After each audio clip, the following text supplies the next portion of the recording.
Let's go through the multi-cloud installation process of the Oracle Backend for Spring Boot. In your web browser, navigate to the Oracle Microservices Data-Driven GitHub repository. Click Releases in the right-hand navigation, and under Oracle Backend for Spring Boot, expand Assets and download the latest Azure EBS platform_latest.zip file.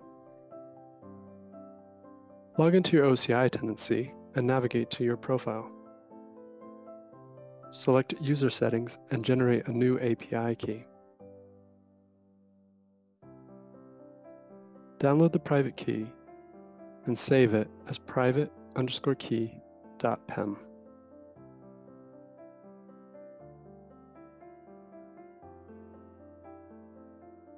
Copy the configuration file and save for later.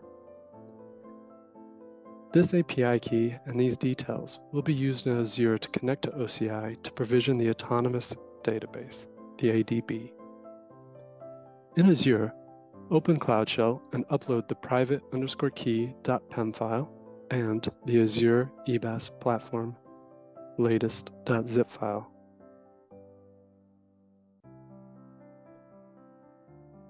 Extract the zip file to the temp obas directory, and then copy the private_key.pem file to the same /temp/obas directory.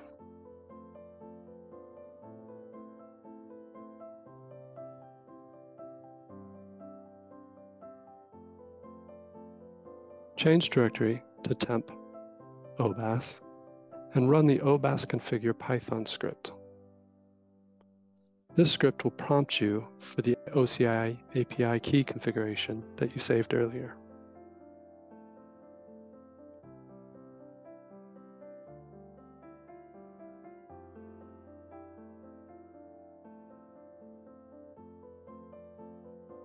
I'm going to have the ADB be provisioned in the root compartment.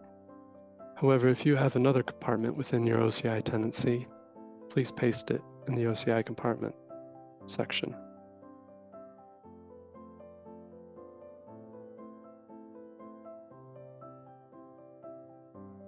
Change directory to /temp/obas/ansible and run the setup_ansible shell script.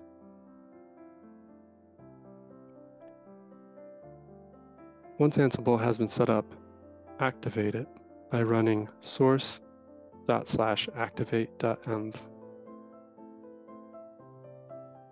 Now change directory to /temp/obas and run the Terraform commands. Terraform init,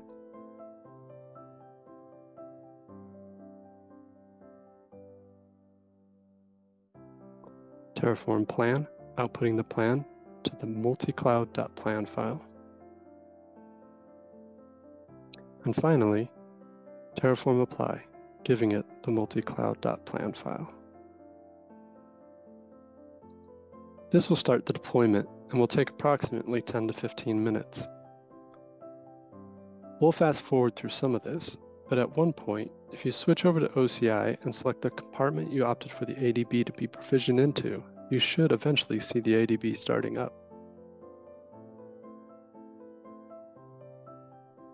At this point in the deployment, we're running the Ansible commands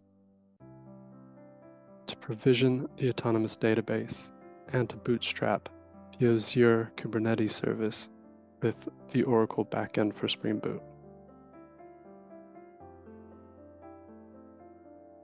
Once it gets to the Aura operator, we'll switch into OCI and see our database being provisioned.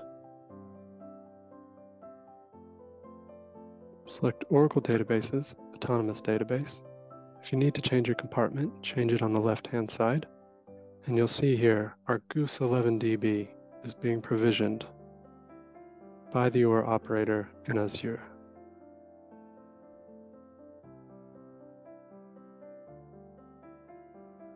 And now you see it available.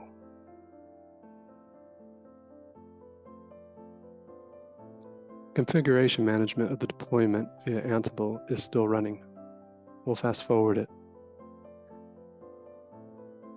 At the end of the log, you'll see output to generate your kube config file to connect to your Azure Kubernetes service. Let's paste that. Let's get all the resources and all namespaces and have a quick look. You can see all the microservices deployed in the Azure Kubernetes service up and running.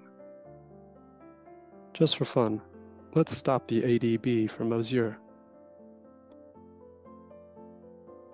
Edit the autonomous database in the Oracle Database Operator System namespace.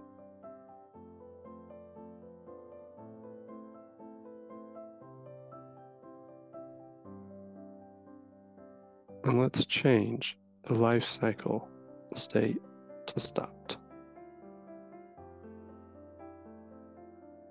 There it is, available. We'll save this. Switch back to OCI.